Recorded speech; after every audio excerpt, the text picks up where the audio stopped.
Welcome to the next lesson on inheritance and polymorphism, where you'll learn more about the benefits of creating an inheritance hierarchy in Java.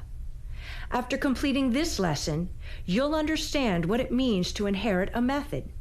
You'll also learn how to build constructors in a subclass that extends a superclass. In addition, you'll recognize the impact of declaring a field or method as protected. Finally, you will be able to classify methods as inherited, overridden, or overloaded. Let's start on this material.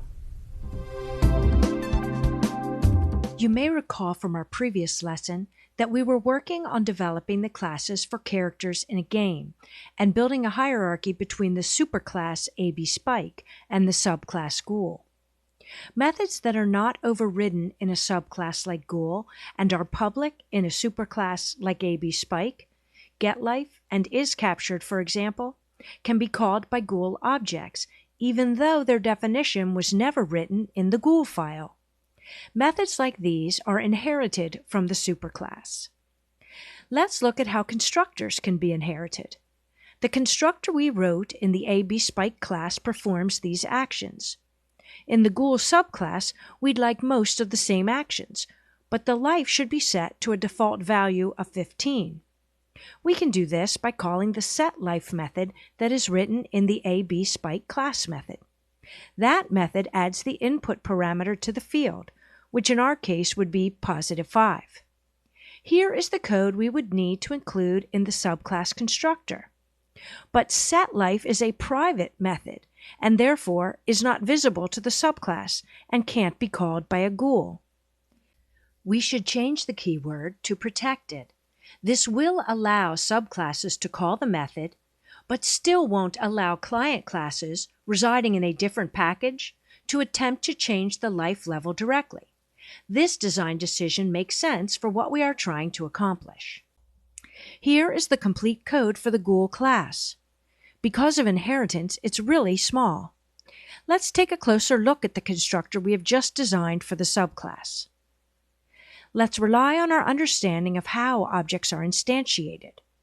When a Ghoul is created, the compiler will first call a constructor of the superclass, in this case AB Spike.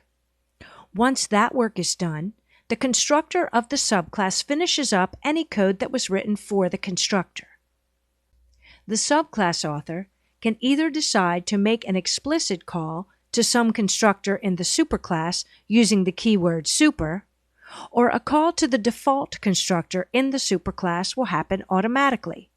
No explicit call to the superconstructor needs to be written. But you can see that because the subclass is counting on the inheritance of some fields and/or behaviors, the superclass must be called in some way. Let's review private methods and fields before we move on. Private fields and methods are not accessible from outside the class in which they are defined. This means that private fields that are inherited from a superclass may not be directly accessed by the subclass that inherited them, unless they use public or protected mutator and accessor methods. Let's try a visual example of the relationship between a superclass and its subclass. Here we have base 1 as the superclass and sub2 as the subclass. Code in the class file sub2 can directly access its own private fields and methods. Sub2 can also access protected methods from the superclass base 1. And of course, code written anywhere can access public methods from both classes. Sub2 code cannot access private fields directly, nor call private methods found in base 1. From a client file, the rules are pretty straightforward. Public fields and methods can be called by any appropriate object in a client file. A protected field or method can be accessed by any other class file that is in the same package, whether it is a file that defines some new object or is acting as a client file. Private fields or methods cannot be accessed by another class under any circumstances.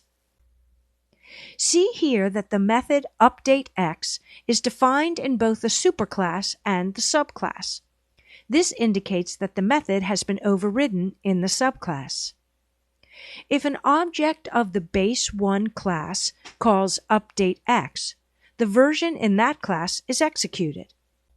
If an object of the sub2 class calls updateX, the version in the subclass will be called. The method is overridden. In the case of the method mutateX, we see that the parameter lists are different. An object of the sub2 class can call either of these methods because the version in the superclass was inherited by the subclass.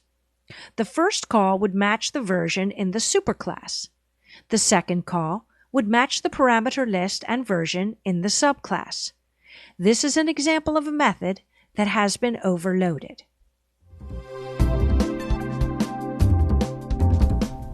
This lesson focused on increasing your confidence in designing a class hierarchy for different scenarios, taking advantage of inheritance and polymorphism whenever it helped to increase the reuse and customization of existing classes. Now that you've completed this lesson, you should understand what it means to inherit a method. You should also have learned how to build constructors in a subclass that call superclass constructors explicitly, and explain what happens when no superclass constructor is called by the designer of a subclass. Moreover, you should recognize when to declare state and behaviors as private, protected, or public. Finally, by reading well-written code, you should be able to classify methods as inherited, overridden, or overloaded. You should take some time to review this lesson and to make sure that you understand the relationships between these files so far. In particular, the self-assessment quiz included with this lesson has an accompanying PDF file that contains some Java code with line numbers. Refer to this file as you attempt the quiz, since it will challenge you and solidify your learning thus far.